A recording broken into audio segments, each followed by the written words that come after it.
దేవుని పరిశుద్ధ నామమునకు మహిమకలుగును. ప్రియమైన పిల్లారా, ప్రభు ప్రేమించి ఈ ఉదయకాల సమయంలో మనందరినీ కూడా సమకూర్చినట్టుగా ఎంతగానో దేవునికి వందనాలు చెల్లిస్తున్నాను.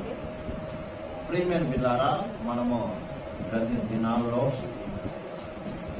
ప్రత్యేకత గురించి మనం నేర్చుకుంటూ వస్తున్నాం. ఏ రీతిగా మనం సృష్టించినటువంటి సృష్టికర్త అయిన దేవుడు ఆనాడు ఇజ్రాయేలు ప్రజల్ని ఏ రీతిగా ఏర్పాటు చేసుకుని ప్రత్యేకించాడో అదే రీతిగా మనందరినీ కూడా ప్రేమ ద్వారా ఏం చేసి ఏర్పాటు చేసుకొని ప్రేమ ద్వారా అందరికంటే కూడా ఎచ్చుగా ఎంచి తన స్వకీయ సాంపద్యముగా ఏం చేశాడైనా మనం ఏర్పాటు చేసుకున్నాడు. అందుకొరకే దేవుడు మనం ఏం చేస్తున్నాడంటే ప్రత్యేకంగా ఉండమని చెప్తున్నాడు. అర్థమైందండి? ప్రత్యేకంగా ఎప్పుడైతే ఉంటామో అప్పుడు దేవుడు మన మధ్య ఏం చేస్తాడంట? నివసిస్తాడంట, సంచరిస్తాడంట. అర్థమైందండి? నివసిస్తాడు, సంచరిస్తాడు. అలాగే మనకి దేవుడుగా కూడా ఉంటాడు, మనతో ఉంటాడు.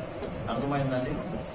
అదే రీతిగా ఏ రకముగా దేవుడు ఆది నుంచి కూడా తన ప్రజలను అంటే తన కొరకు ఏం చేస్తాడు? కొంతమందిని ఏం చేస్తున్నాడు? దేవుడు ప్రత్యేకపరుచుకుంటూ వస్తున్నాడు. అర్థమైందండి? ప్రత్యేకపరుచుకుంటూ వస్తున్నాడు. అయితే ఎప్పుడైతే ప్రత్యేకమైనటువంటి జనులు ఆ ప్రత్యేకత కోల్పోయి లోకముతో తిరిగి కలిసిపోతున్నారో అప్పుడు దేవుడు ఏం చేస్తున్న వారిని శిక్షిస్తున్నట్టుగా మనం చూస్తాం కదా. ఉదాహరణకి మరి ఆది కాండంలో 6వ అధ్యాయంలో ప్రియమైన పిల్లారా, మరి దేవుని కొరకు ప్రత్యేకమైన జనాంగము అయినటువంటి యొక్క సంతతి ఎప్పుడైతే శరీర సంబంధమైనటువంటి సంతతితో కలిసిపోయారో వెంటనే దేవుడు ఏం చేశాడండి? దేవుని యొక్క ఉగ్రతకి, దేవుని కోపానికి ఏమయ్యారు? పాత్రులయ్యారు. అర్థమైందండి? ఆ తర్వాత దేవుడు నోవాను ఏర్పాటు చేసుకున్నట్టు నోవాను ప్రత్యేకపరుచుకున్నాడు. అయితే జలప్రలయం తర్వాత నోవా సంతతి కూడా ఏమైంది? దేవునికి విరోధంగా ఏం చేశారు? విరోధముగా నిలబడటము మనం చూసాం కదండి. అప్పుడు కూడా దేవుడు ఏం చేశాడు? వారందరినీ చెదరగొట్టేశాడు కదా. దేవునికి విరోధముగా ఏం చేశారు? వాళ్ళు ఆకాశం అంతగా అంటే తమ తాము హెచ్చించుకోవడానికి, తమకు మంచి పేరు సంపాదించిన కొరకు ఏం చేశారు? వాళ్ళు పట్టణాలు నిర్మించినప్పుడు దేవుడు ఏం చేశాడు? వాళ్ళని తారుమారు చేసి ప్రపంచం అంతటి, భూమి అంతటికి ఏం చేశారు? వాళ్ళని చెదరగొట్టాడు. అలా జరిగిన పిమ్మట దేవుడు మరలా తనకంటూ మరొక వ్యక్తిని ఏం చేశాడు? దేవుడు ఏర్పాటు చూస్తున్నాం. ఆయనే అబ్రాహాము. చూడండి, పరిశుద్ధ గ్రంథాన్ని తెరిచి ప్రియమారా, మరి అపోస్తుల కార్యములు 7వ అధ్యాయము 2-3 వచనాలు చదువుకుందాం.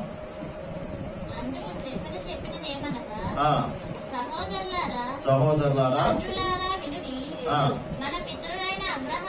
మన పితరుడైన అబ్రహాము ఆరానులో కాపురం ఉండక మునుపు మెసొపొతామియాలో ఉన్నప్పుడు మహిమగల దేవుడు అతనికి ప్రత్యక్షమై, నీవు నీ దేశమును నీ స్వజనమును విడిచి బయలుదేరి నేను నీకు చూపించబోవు దేశమునకు రమ్మని అతనితో చెప్పాను.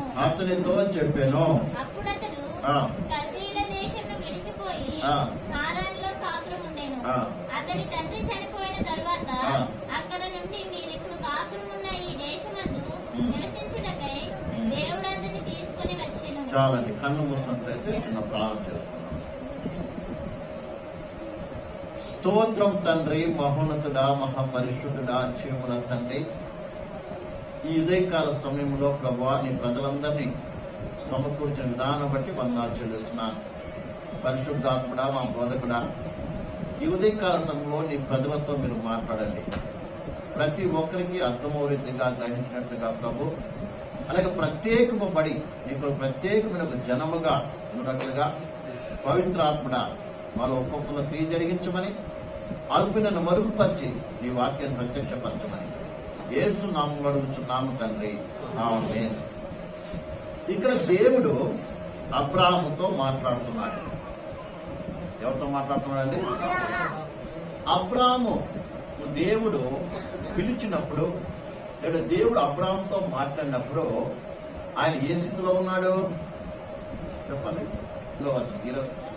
యెహోషువ గ్రంథము 24వ అధ్యాయము 2వ వచనం నుంచి. యెహోషువ జనులందరితో ఇట్లా నేను,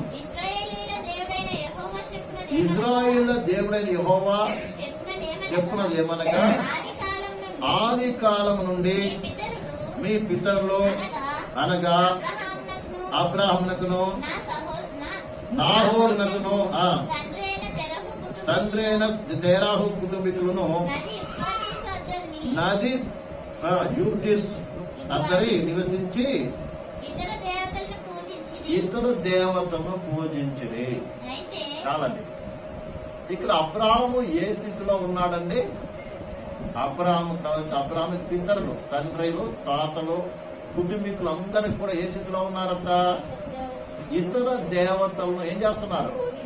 పూజిస్తూ ఉన్నారు. ఏ రీతిగా అయితే మనమందరం ఒకప్పుడు ఏం చేసేవాళ్ళమండి? ఇతర దేవతలు పూజిస్తూ ఉన్నాము. అలాగే అబ్రాహాం యొక్క పితరులు అందరూ కూడా ఏం చేస్తున్నారు? ఇతర దేవతలను పూజిస్తూ ఉన్నారండి. అలాంటి సమయంలో దేవుడు, మహిమ గల దేవుడు అంటే ఏం చేసిన అతనికి ప్రత్యక్షమయ్యాడు. ఎవరు ప్రత్యక్షమయ్యారు?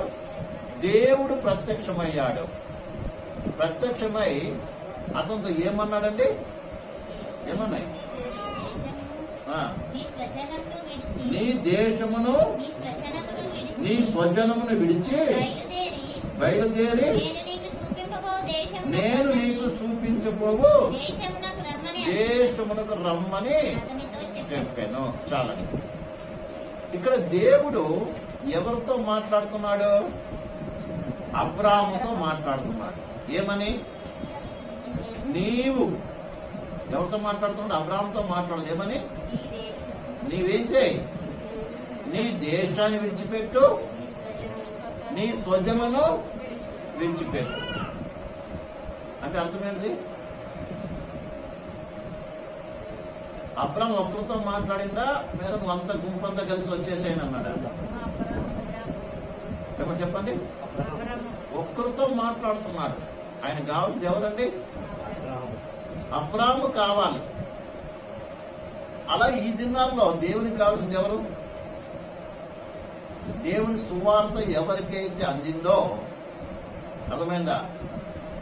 ఆ దినాల్లో అబ్రాహాం ఏం చేశాడు? స్వయముగా దేవుడు ఏం చేశాడు?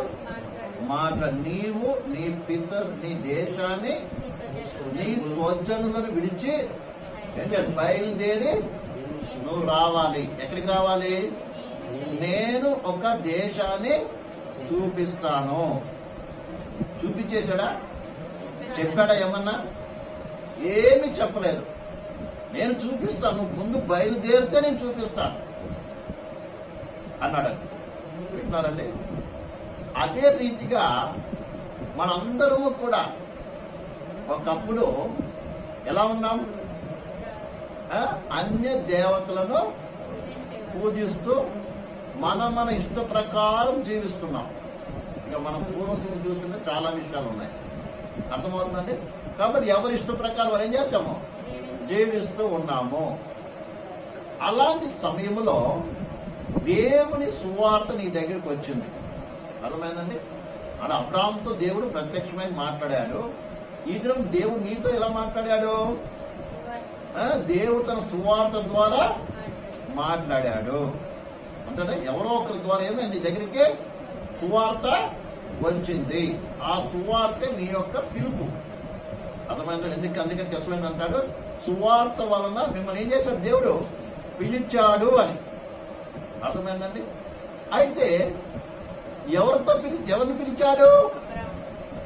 ఆనాడు అబ్రాహాం పిలిచాడు. ఈ దినాలు ఎవరు పిలిచాడు? నిన్ను పిలిచాడు. అందరిని పిలిచాడా? చెప్పండి. అందరిని పిలిచిన ఒక్కరిని పిలిచాడా? ఎవరికి సువార్త వచ్చిందో వారిని ఏం చేస్తున్నాడు అంటే, ఎవరికి వారిని వ్యక్తిగతంగా దేవుడు ఏం చేస్తున్నాడు? పిలుస్తున్నాడు. అర్థమైందా? అందుకే రక్షణ అనేది ఎవరిది? వ్యక్తిగతమైనది. అర్థమైంది? రక్షణ అనేది ఏంటండి? వ్యక్తిగతమైనది. చాలా సార్లు మనం సువార్త చెప్తూ ఉంటే, నేను రావడానికి రెడీ అండి, మా ఆయన రావట్లేదు, కొంత వస్తాం, కలిసి వస్తాం.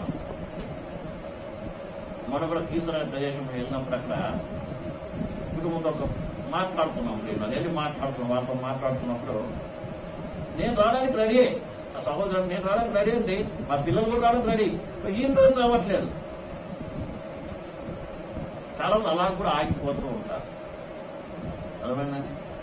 సువార్త ఎవరికి అందిందో వారు ఏం కావాలి? రావాలి ముందుకి. అర్థమైందండి? దేవుడు ఎవరితో మాట్లాడుతున్నాడో వారు ఏం చేయాలి? అన్ని విడిచిపెట్టి రావాలి. అప్పుడే నీకు అసలు దేశం ఏంటో అర్థమవుతుంది. వెంటనే నీకు అన్ని అర్థం కాదు, అన్ని కూడా చెప్పడు దేవుడు. అర్థమవుతుందండి? అన్ని కూడా చెప్పడు, నీకు అర్థం కావాలి. ఏం చేయాలి ముందు? అందుకే క్రైస్తవ జీవితానికి చాలా ముఖ్యమైనది ఏంటంటే సమర్పణ. ఏంటంటే సమర్పణ అంటే ఏంటిది? సమర్పణ అంటాం కదా. ఏంటి సమర్పణ అంటే ఏంటి? అర్పణ, అర్పణ ఏంటది? చెప్పండి, తెలుగు పండితులు ఎవరు ఉంటే చెప్పండి. సమస్తము అర్పించడం. అర్పించడం అంటే ఏంటి? ఇచ్చేయడం, అంతే కదమ్మా. కరెక్టే నా తెలుగు భాష? నాకు తెలుగు రాసరిగా. అర్పణ అంటే అన్నిటిని ఏం చేయాలి? అది సమర్పణ. ఎంతమంది సమస్తం అర్పించారు? ఏమో 1%, 1 రూపాయి, 2 రూపాయలు, 3 రూపాయలు ఉన్నాయి, అలా లెక్కలు. అయితే అబ్రాహాము కూడా దేవుడు ఏం చేశాడు తెలుసా? నీవు ఏం చేయాలి? ఒక్కరిని ఏం చేసి రమ్మన్నాడండి. నేను చూపించేసానికి మేడం ఏం చేయాలి? నువ్వు రావాలని దేవుడు ఏం చేశాడు అంటావు? మాట్లాడినప్పుడు వెంటనే బయలుదేరాడు అబ్రాహాము. అర్థమైందండి? బయలుదేరాడు. కానీ బయలుదేరినప్పుడు ఒక్కనే రమ్మని, కానీ అబ్రాహాము గారు ఏం చేశారండి? లోతును ఒక్కనే తీసుకువచ్చాడా? అది కాదు, తన భార్య వేరు. ఆయన పిలిచినట్లయితే ఆయన భార్యను పిలిచినట్టే తనకు కలిగిందంతా కూడా ఆయనదే. అలా కలిగిందంతా కూడా అది ఎవరు? దేవుని కొరకు. వింటున్నారా? కానీ మనం ఏం చేస్తామంటే ఇది నాది, అది నాది అని ఇంటికి భద్రంగా పెట్టుకుంటాం. చాలా మంది ఎక్కడుంటుంది? అది నాకు, ఇది నాకు, ఇది లేక నేను బ్రతకలేను, అది లేకుండా బ్రతకలేను అని ఏం చెప్తారు. కొన్ని దేని కొరకు? మన ఎల్ఐసి ఏజెంట్ ఉన్నట్టుగా ఏమంటాడు అన్నా, ఇప్పుడు కొరకు చచ్చిపోయిన తర్వాత కొరకు కూడా ఆలోచిస్తాం. ఎల్ఐసి కట్టవద్దని అనట్లేదండి, కట్టుకోండి, అది వేరే విషయం. కానీ వాళ్ళు ఏమంటారు? ఇప్పుడు ఎలా బతకాలరా బాబు అంటే వాళ్ళు ఏం చెప్తారు? నువ్వు చచ్చిన తర్వాత కొరకని వాళ్ళు చెప్తుంటారు. అది ఏమైనప్పటికీ ఏంటారా, మనం కూడా ఏం చేస్తాము? అది ఇది మళ్ళీ ఏసయ్యే అంతా అంటాం, కానీ మళ్ళీ ఏం చేస్తాం? ఎక్కడెక్కడో మన కొరకు అంటూ మన మనసు అక్కడ అతుక్కుని ఉంటారన్నమాట. దాని విషయాలు కొంటాం. అబ్రాహాము గారు ఏం చేశారు తెలుసా అంటే, వెంటనే ఏం తీసుకొచ్చాడు తెలుసా? తన తండ్రిని కూడా తీసుకున్నాడు, తన అన్న కొడుకుని కూడా వాళ్ళ కుటుంబాన్ని తీసుకున్నాడు. ఇంకా అన్నీ తీసుకొని బయలుదేరాడు. అర్థమైందండి? బయలుదేరితే దేవుడు ఏమన్నాడంటే, నేను నీకు చూపిస్తా దేశాన్ని, నువ్వు బయలుదేరి రమ్మన్నాడు. అర్థమైందా? ఇప్పుడు అబ్రాహాము బయలుదేరినప్పుడు ఎవరు చూసి నడవాలి? దేవుని. కానీ ఎలా నడిపించబడుతున్నాడు తెలుసా? ఎవరు నడిపిస్తున్నారని? బయలుదేరి దేశానికి వదిలిపెట్టేశాడు. అలా దేశం అయితే వదిలిపెట్టేశాడు. కానీ ఏం చేస్తున్నాడు? తన తండ్రిని, తన సహోదరి కుమారుని, తన అందరిని తీసుకుని ఏం చేస్తున్నాడు? బయలుదేరడం మనం చూసుకుంటున్నాం. ఇలా నడిచినప్పుడు ప్రియులారా, అబ్రాము ఎక్కడికి వచ్చాడు తెలుసా? ఎక్కడికి వచ్చాడు? కానానికి పోలే. ఎక్కడికి వచ్చాడు?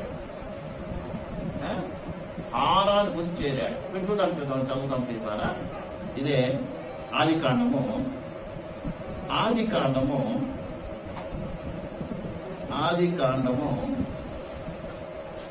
11వ అధ్యాయము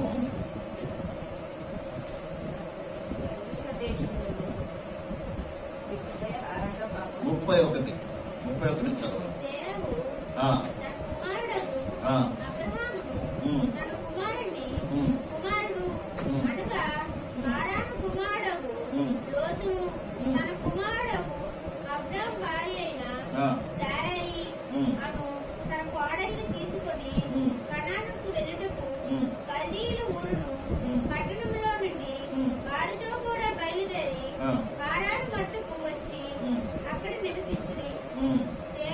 కాదండి, ఇక్కడ మాట్లాడిందేమో ఎవరితో? అబ్రాహాముతో. ఇప్పుడు నడిపిస్తున్నది ఎవరు? తేరాహు. తేరాహు అంటే ఏం చూపిస్తుంది చెప్పండి. తేరాహు ఎవరికి సాదృశ్యం ఉన్నాడంటే ముసలైన కదా, అంటే అబ్రాహాం కంటే ఎవరు? పెద్ద ఆయన తండ్రి. ఇది ఎవరు చూపిస్తుందంటే మన ప్రాచీన స్వభావాన్ని చూపిస్తుంది. ఏం చూపిస్తుందంట? ప్రాచీన అంటే పాత ఆదాము స్వభావం. ఆదాము స్వభావం ఏంటిది? పాత మన స్వభావం. ప్రాచీన స్వభావం ఏంటిది? పాత స్వభావం ఏంటిది? రక్షణ పొందక ముందు ఏ స్వభావం ఉంటుంది? మనకి ఏ లోటు ఉండకూడదు, సుఖంగా ఉండాలి, అన్ని ఎక్కడ తక్కువ కాకూడదు, తిండికి తక్కువ కాకూడదు, గుడ్డకి తక్కువ కాకూడదు, ఇంకేదమ్మా మంచి పేరు ప్రఖ్యాతికి మనకి ఏం కాకూడదు, తక్కువ కాకూడదు. అర్థమైందా? అన్నమాట అర్థమవుతుందండి. ఏది మనం అనుకున్నట్టు అన్నీ జరగాలి. ఇది మన యొక్క ప్రాచీన స్వభావము. అర్థమైందండి? యేసు ప్రభునైతే నమ్ముకున్నాం కానీ, అర్థమైందా? సువార్త అయితే మనం విన్నాము కానీ, సువార్తకు మనం లోబడ్డాము కానీ, ఇంకా ఏం కాలేదమ్మా? ఇవి విడిచిపెట్టలేదు. ఈ ప్రాచీన స్వభావం ఏం చేస్తుంది తెలుసా? మనల్ని నడిపిస్తుంది. ఇక్కడ అబ్రహాము గారు దేవుని స్వరమైతే విన్నాడు, విధేయత చూపించాడు, కానీ ఇతను నడిపిస్తుంది ఎవరు? తేరాహు. అంతేనా రాయబడింది బైబిల్లో? ఎవరు నడిపిస్తున్నామా? తేరాహు. అంటే మన పాత స్వభావం ఇంకా ఏం చేస్తుంది? మనల్ని నడిపిస్తా ఉంది. ఈ ప్రాచీన స్వభావం ఎప్పుడైతే నేను నడిపిస్తూ ఉందో, నువ్వు దేవుడు చూపించే దేశానికి పోవు. నా మాట అర్థమవుతుంది మీకు అందరికీ? దేవుడు చూపించే దేశానికి పోవు. అర్థమైందా? ఈ తేరాహు గారు చెప్పింది ఏంటిది? కానానుకు బయలుదేరదామని చెప్పాడు, కానీ తీసుకెళ్ళి ఎక్కడ పెట్టాడు తెలుసా? హారాన్లో కాపురం పెట్టాడు. మీరు కావాలంటే వెనక మీకు బైబిల్లో మ్యాప్ ఉంటుంది చివరిలో, ఒకసారి తీయండి, మీకు చూపిస్తాను చూడండి. వెనక బైబిల్లో అబ్రాహాం ప్రయాణం చేసినటువంటి మ్యాప్ ఉంటుంది. ఉందా మీ అందరి బైబిల్లో? అబ్రాహాం ప్రయాణం చేసింది ఉందా? ఇక్కడ మనం చూస్తే చూడండి, ఊరు అనే ప్రదేశం కనపడుతుంది మీకు అందరికీ.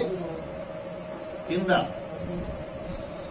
ఊరు అనే ప్రదేశం కనపడుతుంది మీకు అందరికీ. ఎక్కడ? కింద సముద్రం దగ్గర ఉంటుంది ప్రదేశానికి కింద బబులోను. అర్థమైందా? ఇక్కడి నుంచి బయలుదేరారు. బయలుదేరి వచ్చి ఎక్కడేం చేశాను తెలుసా? ఆరాను, ఇక్కడ పైకి కనబడుతుంది ఆరాన్ అని. కనబడుతుందా? ఆరాన్ కనబడుతుంది మీకు అందరికి? అయితే వీళ్ళు చేరుంది ఎక్కడికి? కానాన్ ఎక్కడుంది? యెరూషలేం కనబడుతుందా? పైన ఇక్కడ సముద్రం పక్కన పైన ఈ సైడ్ లో లెఫ్ట్ సైడ్ యెరూషలేం కనబడుతుందమ్మా? కనబడుతుందా మీకు అందరికి? యెరూషలేం కనబడుతుందా? మృత సముద్రము కింద, ఈ ఆరానికి కింద యెరూషలేం, ఇక్కడ కానాను. అర్థమైందండి? ఇప్పుడు బయలుదేరింది ఎక్కడ? ఊరు అనేటువంటి ప్రదేశం నుంచి బయలుదేరారు. అర్థమైందా? బయలుదేరి ఎక్కడికి వెళ్ళాలి వీళ్ళు?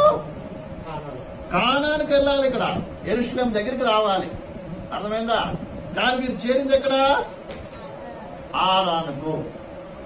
అక్కడ నివసించారంట. వచ్చి అక్కడ రాయబడి బైబిల్ ఏముందేమా? ఆరాను నివసించరి అంటే అక్కడ నివసించినప్పుడు అర్థం ఏంటమ్మా? అక్కడేగా నిలబడిపోయారు. కానీ ఏం లేదు, చేరవలసింది ఎక్కడికి? ఆరానికి చేరాలి. క్షమించాలి, కానానికి చేరాలి. కానీ అక్కడ వెళ్ళకుండా ఏం చేశాడు ఈ పెద్ద మనిషి? ఈ ప్రాచీన స్వభావం ఏం చేసింది? ఎందుకు ఆరాను మార్గం గుండా వెళ్ళాడు అంటే, ఈ ప్రయాణం చేసినటువంటి ఈ స్థలము 2 నదులు ప్రవహిస్తుంది. ఏం ప్రవహిస్తుందండి? 2 నదులు ప్రవహిస్తుంది. అంటే దాని అర్థము అక్కడ ఏముండదు, మంచి మజ్జిగ, నీళ్లు, మంచి ఆహారము అన్ని దొరుకుతుంది. చెప్తున్నారా? అందుకని వాళ్ళు ఏం చేశారు? ఎవరు నడిపిస్తున్నారండి? ప్రాచీన స్వభావం ఏం చేస్తుంది మనల్ని అంటే, మనకి తిండికి లోటు ఉండకూడదు. మన అర్థమవుతుందండి. అది కూడా తిండికి లోటు అంటే దాని అర్థం ఏంటంటే సమృద్ధిగా ఉండాలి. ఎప్పుడు మూటలు ఉండాలి మనకి. మన అర్థమవుతుంది మీకు అందరికీ? ఎప్పుడు ఏం చేయాలండి కదా? బ్యాంక్ బ్యాలెన్స్ ఎంత ఉండాలి. అర్థమైందా? ఒక 10 సంవత్సరాలు సరిపడంత మనకి ఉండాలి. దాని అర్థం అది. అర్థమైందా? అందుకని ఏం చేస్తాం?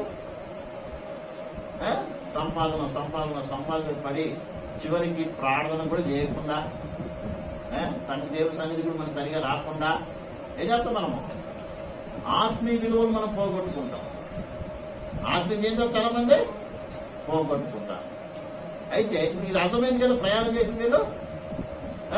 అయితే ఇక్కడ విషయానికి వాక్యానికి వద్దాం ప్రేమ. అయితే ఇప్పుడు అబ్రహాముని ఎవరు నడిపిస్తున్నారు? దేవుని పిలుపుకైతే లోపడ్డాడు. ఇది బాగా మీరు అర్థం చేసుకుని మనసులో కూర్చోవాలి. దేవుని పిలుపుకైతే ఏం చేశాడు? లోపడ్డాడు. అర్థమైందా? మనందరం కూడా ప్రభువైనటువంటి యేసు క్రీస్తుని ఏం చేస్తాం? మనము విశ్వాసము ఉంచామే. కానీ మనం ఏముంది? ప్రాచీన స్వభావం ఉంది. ఆ ప్రాచీన స్వభావం ఏంటంటే ఏ మాత్రము కష్టపడడానికి ఒప్పుకోదు. అర్థమైందా? ఈ మనుషులు ఎవరైనా సరే కష్టపడి ఒప్పుకుంటాం మనము. అందుకే మన ప్రాణాలన్నీ ఏముంటాయి తెలుసా? ఎక్కువ ప్రభా ఏ కష్టము రావద్దు. అదంగా ఎవరు కష్టపడినా పర్వాలేదు, నాకు మాత్రము కష్టాలు ఏవి రాకూడదు, బాధలు ఏవి రాకూడదు. నేను బాగుండాలి, నా పిల్లలు బాగుండాలి, నా కుటుంబం బాగుండాలి. అర్థమవుతుందా? నాకు అది ఉండాలి, ఇది ఉండాలి, ఇవన్నీ ఉండాలి, ఏ లోటు ఉండకూడదు. ఇప్పుడు కూడా ఈ అబ్రహామును తేరాగా నడిపిస్తున్న ఏంటంటే, రే మనము ఇగో ఈ దారి కూడా పోతే మనకేముంటుంది? మన పశువులకు కానీ మనకు కానీ ఏముండదు, ఏ లోటు ఉండదు. కాబట్టి ఇదే దారిలో వెళ్దాం. వెళ్ళాలి. ఆరాన్ అనే పట్టణంలో ఏమైపోయారు? నివసించారు. అక్కడితో ఏమైంది? ప్రయాణము ఆగిపోయింది. ఈ దినాల్లో కూడా అనేక విశ్వాసులు ప్రయాణం కట్టిందేమో ఎక్కడికి? పరలోకానికి. అంతే కదండి. యేసమ్మని ఎక్కడ దించాడు? అబ్రహాంకే చెప్పలేదు కానానని, కానీ మనకే దేవుడు చెప్పాడు. ఏమని? మీరు నన్ను నమ్ముకుని ఎక్కడ తీస్తారు? నిత్య జీవం ఇస్తాను, పరలోకానికి ఇస్తానని ప్రభు చెప్పాడు. చెప్పిన మాటకు ఏం చేస్తాం? లోపడ్డాం. మారుమనసు పొందాం, వ్యాప్తి పొందాం, అర్థమవుతుందండి, బయలుదేరాం. అయినప్పటికీ మనం ఎవరి చేతి కింద ఉన్నాం తెలుసా? ప్రాచీన స్వభావం కింద ఉన్నాం. అర్థమైందండి? అయితే ఈ ప్రాచీన స్వభావం మనం ఏం చేస్తుందంటే, నువ్వు అంత కష్టపడలేవు. అర్థమైందా? ఇంకేం చెప్తావు మనకి? ఇదే మంచి మార్గం, నీకు ఏ లోటు ఉండకూడదు. అర్థమైందా? అందరూ ఎట్లా సంపాదించకూడదు, నువ్వు కూడా సంపాదించుకో. ఇంకా రకరకాలు ఇవన్నీ ఏం చేస్తున్నాయి. ఎవరు ఏమన్నా కూడా నువ్వు ఏం చేయకూడదు. నమస్కారం ఊపుకునేది లేదు. సై అంటే సై అనాలి. అది మంచి పేరు సంపాదించుకోవాలి. మంచి నీరు సంపాదించుకో. ఏం చేస్తుంది మళ్ళీ? ఎక్కడ తీసుకెళ్తుందా మళ్ళీ? నీ ప్రయాణం కాలం వైపుగా తీసుకుపోయేది ఎక్కడ తీసుకుపోతుంది? హారాన్ని తీసుకెళ్తుంది. అంటే సుఖకరమైన జీవితానికి తీసుకుని వెళ్తుంది. ఒక వ్యక్తికి ఎప్పుడైతే అన్ని సౌకర్యాలు వస్తుందో ఆ దినమే అతని యొక్క విశ్వాసము దేవుని మీద నుంచి ఏమవుతుంది? తొలగిపోతుంది. ప్రభు కంటే నాకు ఈ లోకం నాకు ఏది అవసరం లేదు. ప్రభు నాకు అంత శ్రమ పడ్డాడు కాబట్టి నేను కూడా ఏ శ్రమ వచ్చినా, నేనేంటి నిందలు వచ్చినా, బాధలు వచ్చినా నాకు అవసరము నాకు కాదు. నా ప్రభు ఎందుకంటే నన్ను ప్రేమించే వ్యక్తి అయినప్పుడే నేను కూడా ఆ రీతిగానే అసలు ప్రేమిస్తాను. ఏం చేయాలి? అలా ప్రేమించే మా దేవునికి కావాలి.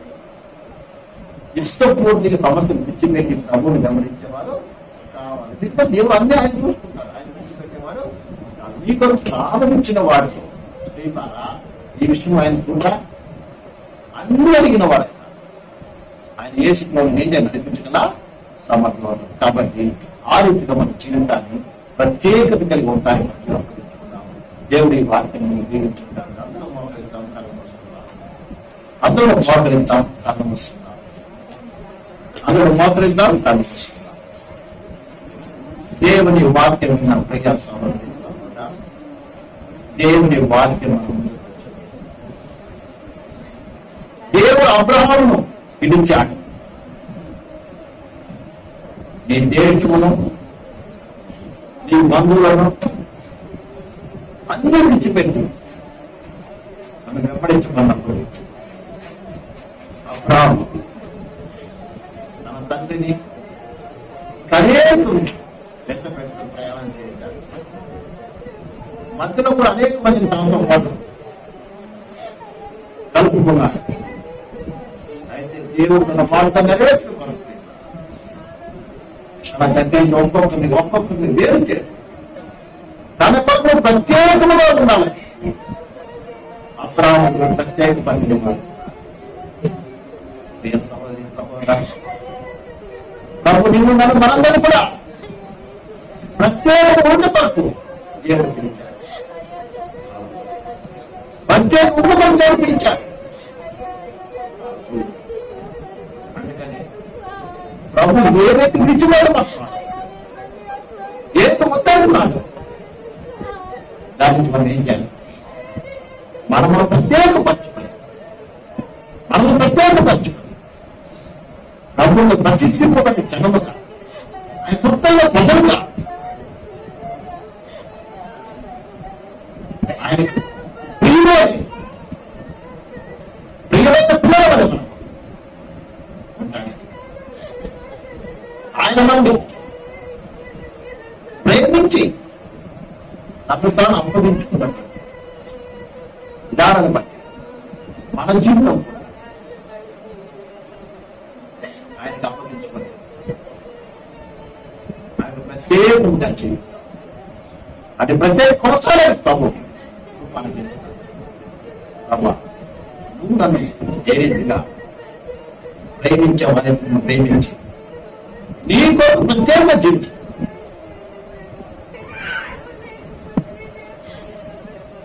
ప్రారంభం చేసుకుందాం. స్తోత్రం తండ్రి, మహోన్నతుడ, మహాపరిశుద్ధ జీవన తండ్రి, నీ బంగారు పరిశుద్ధ నామమున ఆయన మీ యొక్క ఉదయకాల సమయంలో మరి ఇంతవరకు కూడా ప్రభు నీవు నాకు ఇచ్చినటువంటి నీ బాధలను నీ బిడ్డలకు ప్రత్యక్షపరచబడి ఆయన విన్న ప్రతి ఒక్కరు కూడా తన జీవితాన్ని నీకు ప్రత్యేకించుకొని సంపూర్ణ సమర్పణ తెలియదు జీవించడానికి ఎవరైతే ఈ నామం కొరకు తమ తాము సమర్పించుకున్నారు, ప్రత్యేకించుకున్నారు, వారిని ఇది మొదలుకు నిరంతరం నీ రాక పర్యంతం తోడు నడిపించి నీ నామం గొప్ప చేస్తుంది. ఒక ప్రత్యేక సంఘముగా నీ భయపరాల్సి గొప్ప చేస్తుంది. ప్రతి ఒక్క జీవించి పంపించు. సమస్త మహిమా గౌతమ యేసు మరి బాగున్నాం తండ్రి. అందరికి కూడా యేసు కృష్ణ